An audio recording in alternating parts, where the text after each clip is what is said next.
ನಿನ್ನ ಮತ್ತೆ ಕತ್ಲೆ ಕೋಣೆಯಲ್ಲಿ ಹಾಕೋದು ನನಗೇನು ದೊಡ್ಡ ವಿಷಯ ಅಲ್ಲ. ಓ, ಆ ಯೋಚನೆ ಇನ್ನೂ ನಿನ್ ತಲೆಯಲ್ಲಿ ಇದೆಯಾ? ನಿನಗೆ ನಿಜವಾಗ್ಲೂ ರೋಷ ದ್ವೇಷ ಅನ್ನೋದೇನಾದ್ರೂ ಇದ್ರೆ ಹಾಗೆ ಮಾಡು ನೋಡೋಣ. ಈಗ ಇವಳು ನಿನ್ ಮಾತಿಗೆಲ್ಲ ಹೆದರೋ ಹಳೆ ವಂದನ ಅಲ್ಲ. ಶ್ರಾವಣಿ ನನ್ನ ಬದುಕಿಸಿ ಕರ್ಕೊಂಬಂದಿದ್ದಾಳೆ, ನನಗೆ ಪುನರ್ಜನ್ಮ ಕೊಟ್ಟಿದ್ದಾಳೆ. ಹಳೆ ವಂದನ ಯಾವತ್ತೋ ಸತ್ತೋದ್ಲು. ಈ ವಂದನ ನಿನ್ ಜೊತೆ ನಡ್ಕೊಳ್ಳೋ ರೀತಿನೇ ಬೇರೆ. ಏನು ಹೆದರ್ತಾ ಇದ್ಯಾ? ಈ ಬಿರುಗಾಳಿ ಮುಂದೆ ಬೆದರು ಬೊಂಬೆಲ್ಲ ನಿಲ್ಲೋಕ್ಕಾಗಲ್ಲ. ನೀನೆಲ್ಲ ನನಗೆ ಲೆಕ್ಕನೇ ಅಲ್ಲ. ಸುಮ್ಮನೆ ನನ್ನ ದಾರಿಗೆ ಅಡ್ಡ ಬಂದು ನನ್ನ ಕಾಲ ಕೆಳಗೆ ಸಿಕ್ಕಾಕೊಂಡು ತಪ್ಪೋಗ್ಬೇಡ. ದಾರಿ ಬಿಡು.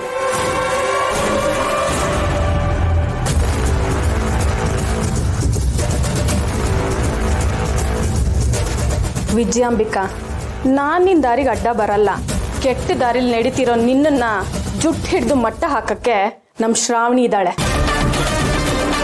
ನಿನ್ನ ದಾರಿಲಿ ನಿಂಗೆದ್ರಾಗಿ ಅವಳೇ ನಿಲ್ತಾಳೆ. ಅವಳು ಏನು ಅಂತ ನಿಂಗೆ ಅರ್ಥ ಆಗಿರ್ಬೇಕಲ್ಲ. ಅವಳನ್ನ ಸೋಲ್ಸೋದು ಅಷ್ಟು ಸುಲಭ ಅಲ್ಲ. ನಿನ್ನ ಅಂತ್ಯ ಹತ್ತಿರದಲ್ಲೇ ಇದೆ.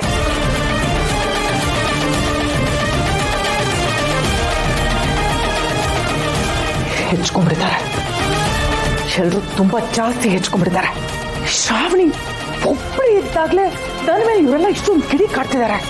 ಇನ್ನೇನಾದ್ರೂ ಆ ನಂದಿನಿ ಶ್ರಾವಣಿ ಒಂದಾಗ್ಬಿಟ್ರೆ ಇವ್ರು ಹೇಳಿದಾಗೆ ನನ್ನ ಅಂತ್ಯ ಕಾಣಿಸ್ಬಿಡ್ತಾರೆ. ನೀವು ಆದ್ರೆ ಪ್ರೀತಿನ ಹೇಳ್ಕೊಳ್ಳೋದು ಅದಕ್ಕಿಂತ ಸುಲಭ. ಪ್ರೀತಿ ಮಾಡಬಾರ್ದು, ಮಾಡಿದ್ರೆ ಜಗಕ್ಕೆ ಎದುರಬಾರ್ದು ಅಂತ ನಮ್ ರವಿ ಸರ್ ಹೇಳಿಲ್ವಾ? ನೀನು ಜಗತ್ತಿಗೆ ಎದುರ್ತಿಲ್ಲ, ನೀನ್ ಪ್ರೀತಿ ಮಾಡ್ತಿರೋ ಹುಡುಗಿಗೆ ಎದುರ್ತಿದ್ಯಾ. ಅದೇ ಆಗಿರೋದು ಪ್ರಾಬ್ಲಮ್ಮು. ಅವ್ರ ಹತ್ರ ಪ್ರೀತಿಸ್ತಿದ್ದೀನಿ ಅಂತ ಹೇಳಿ ಅವ್ರನ್ನ ಪ್ರೀತಿಲಿ ಹೇಗ್ ಬಿಡಿಸ್ಕೋಬೇಕಂತಾನೆ ಗೊತ್ತಿಲ್ಲ. ಅದೆಲ್ಲ ಅಷ್ಟು ಸುಲಭ ಅಲ್ಲಮ್ಮ, ಅದಕ್ಕೆಲ್ಲ ಟ್ರೈನಿಂಗ್ ತಗೋಬೇಕು. ನನ್ನ ಹಾಗೆ ಪ್ರೀತಿಲಿ ಅನುಭವ ಇರೋರ ಹತ್ರ ಟ್ರೈನಿಂಗ್ ತಗೋಬೇಕು, ಆವಾಗ್ಲೇ ನಿನ್ ಲವ್ ಸಕ್ಸಸ್ ಆಗೋದು. ನಾನ್ ನಿನ್ನನ್ನಲ್ದೆ ಬೇರೆ ಯಾರನ್ನಾದ್ರೂ ಪ್ರೀತಿಸಿದಿದ್ರೆ ಇಷ್ಟೊತ್ತಿಗೆ ಎತ್ತಕೊಂಡೋಗಿ ಮದ್ವೆ ಆಗ್ತಿದ್ದೆ. ಆದ್ರೆ ಏನ್ ಮಾಡೋದು, ನಿನ್ನಂತ ಒಳ್ಳೆ ಹುಡುಗನ್ಗೆ ಜಾಸ್ತಿ ಹಿಂಸೆ ಕೊಡಕ್ಕೆ ನನಗೆ ಮನ್ಸೇ ಆಗ್ಲಿಲ್ಲ, ಅದಕ್ಕೆ ಸುಮ್ಮನೆ ಆಗ್ಬಿಟ್ಟೆ. ಶಿವಲಿ, ನಾನೀಗ ನನ್ನ ಪ್ರೀತಿ ಬಗ್ಗೆ ಹೇಳ್ತಿರೋದು.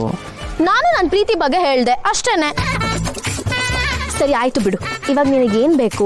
ನೀನು ಶ್ರಾವಣಿ ಹತ್ರ ನಿನ್ ಪ್ರೀತಿ ವಿಚಾರ ಹೇಳ್ಕೊಳ್ಳೋದಕ್ಕೆ ಧೈರ್ಯ ಬೇಕು ಅಷ್ಟೇ ತಾನೆ? ನಾನು ಅವತ್ತೇ ಹೇಳ್ದಾಗೆ ನಾನೇ ನಿನಗ್ ಲವ್ ಗುರು. ನೀನೇನಾದ್ರೂ ನನ್ನ ಮಾತು ಕೇಳಿದ್ರೆ ಶ್ರಾವಣಿ ಪ್ರೀತಿ ನಿನಗ್ ಸಿಕ್ಕೇ ಸಿಗತ್ತೆ. ಡೀಲಾ? ಕೈ ಕೊಟ್ರೆ ನಾನೇನ್ ತಿನ್ಕೊಂಡ್ಬಿಡೋದಿಲ್ಲ. ಶೇಕ್ ಹ್ಯಾಂಡ್ ಮಾಡು. ನೋಡು, ನಾನ್ ನಿನ್ಗೆ ಗುರು, ನೀ ನನ್ಗೆ ಶಿಷ್ಯ. ಅರ್ಥ ಆಯ್ತಾ? ಬೇರೆ ಏನೂ ಇಲ್ಲ. ಹಂಗಂತೆ ಶಿವಲ್ಲಿ. ಸರಿ, ಇನ್ಮೇಲೆ ನೀನು ಹೇಗೆ ಹೇಳ್ತೀಯೋ ಹಾಗೆ ಕೇಳ್ತೀನಿ. ಇಲ್ಲ, ನಾಳೆಯಿಂದಾನೆ ನಿನ್ ಟ್ರೈನಿಂಗ್ ಶುರು.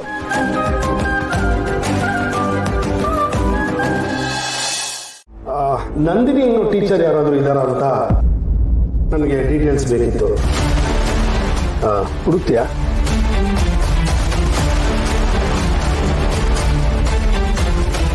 ಏನು ಸುಬ್ಬು ಹಾಗೆ ನೋಡ್ತಿದ್ಯಾ? ಸರಿ ಮಾಡ್ರೆ, ನಾನು ಹುಡುಕ್ತೀನಿ ಬಿಡಿ. ನಾನು ಹುಡುಕ್ತೀನಿ, ನೀವೇನು ತಲೆ ಕೆಡಿಸ್ಕೋಬೇಡಿ. ಸರಿ, ನನಗೂ ಸ್ವಲ್ಪ ಲ್ಯಾಪ್ಟಾಪ್ ನೋಡಿ ನೋಡಿ ಕಣ್ಣು ಉರಿತಾ ಇದೆ. ನಾನು ರೆಸ್ಟ್ ಮಾಡ್ತೀನಿ. ಸರಿ ಯಜಮಾನ್ರೆ. ನಿನ್ಗೇನಾದ್ರು ನನಗೆ ಹೇಳಬೇಕಾಗಿರುವಂಥ ಡೀಟೇಲ್ಸ್ ಕಂಡು ಬಂದರೆ ಕೂಡಲೇ ಎಬ್ಸು. ಸರಿ ಯಜಮಾನ್ರೆ.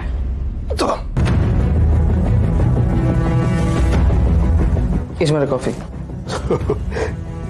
ಈಗ ಕೆಲಸ ಮಾಡ್ತಾರೋ ನೀನಲ್ವಾ, ನಿನಗೆ ಇದರ ಅವಶ್ಯಕತೆ ಜಾಸ್ತಿ.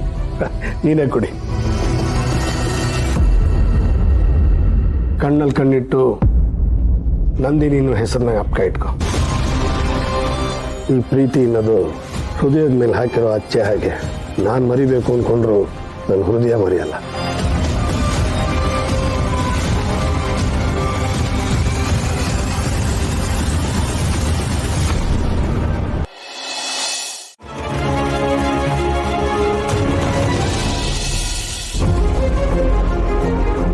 ರಾಮಾಪುರ ಅಥವಾ ಅದರ ಸುತ್ತಮುತ್ತ ನಂದಿನಿ ಇನ್ನೋ ಟೀಚರ್ ಯಾರಾದರೂ ಇದ್ದಾರಾ ಅಂತ ನನಗೆ ಡೀಟೇಲ್ಸ್ ಬೇಕಿತ್ತು. ಕಣ್ಣಲ್ಲಿ ಕಣ್ಣಿಟ್ಟು ನಂದಿನಿ ಇನ್ನೋ ಹೆಸರನ್ನ ಅಪ್ಕ ಇಟ್ಕೊ.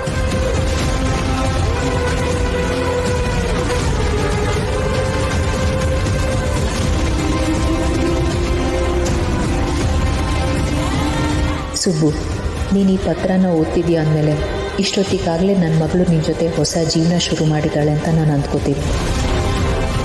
ಹಂಗಂದ್ರೆ ಯಜಮಾನ್ರು ಹುಡುಕ್ತಿರೋದು ಶ್ರಾವಣಿ ಮೇಡಮ್ ಅವ್ರ ತಾಯಿನ, ಅಂದ್ರೆ ಅವ್ರ ಹೆಂಡ್ತಿನ. ಯಜಮಾನ್ರು ನಂದಿನಿ ಅಮ್ಮವ್ರನ್ನ ಹುಡುಕ್ತಿದಾರ. ಅಂದ್ರೆ ನಂದಿನಿ ಅಮ್ಮವ್ರು ಇರೋ ವಿಷಯ ಯಜಮಾನ್ರಿಗೆ ಗೊತ್ತಾಗಿದೆ, ಅಥವಾ ನಂದಿನಿ ಅಮ್ಮವರು ಯಜಮಾನ್ರಿಗೂ ಒಂದು ಲೆಟ್ರ್ ಬರೆದಿದ್ದಾರ. ನಾನು ಮದುವೆ ಟೈಮಲ್ಲಿ ರಾಮಪುರಕ್ಕೆ ಹೋದಾಗ ನನ್ನ ಜಾಬಲ್ಲಿ ಲೆಟ್ರ್ ಸಿಕ್ಕಿತ್ತು. ಈಗ ಯಜಮಾನ್ರು ರಾಮಪುರಕ್ಕೆ ಹೋಗಿ ಬಂದ ಮೇಲೆ ನಂದಿನಿ ಅಮ್ಮವ್ರನ್ನ ಹುಡುಕ್ತಿದ್ದಾರೆ. ಇದರಲ್ಲಿ ಏನೋ ವಿಷಯ ಇದೆ, ಅದೇನು ಅಂತ ತಿಳ್ಕೋಬೇಕು.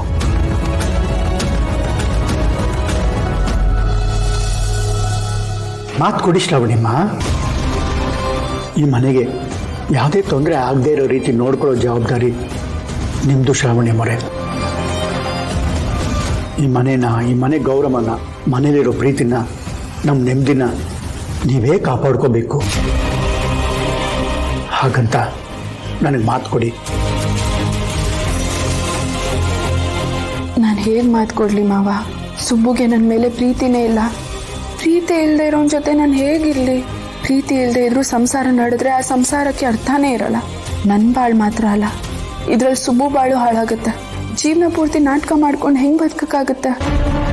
ನಾನು ಡಿವೋರ್ಸ್ ತಗೊಂಡ್ರೆ ನಿಮಗೆಲ್ಲ ಖಂಡಿತ ನೋವಾಗುತ್ತೆ. ನನ್ನಿಂದ ನಿಮ್ಗೆ ಯಾರಿಗೂ ನೋವಾಗಲ್ಲ ಅಂತ ನಾನು ಹೇಗೆ ಮಾತು ಕೊಡಲಿ? ನೀವು ಮಾತು ಕೊಡ್ತಿಲ್ಲ ಅಂದರೆ ನಾನು ನೋಡಿದ್ದೆಲ್ಲ ಸತ್ಯನೇ ಅಂತ ಆಯಿತು.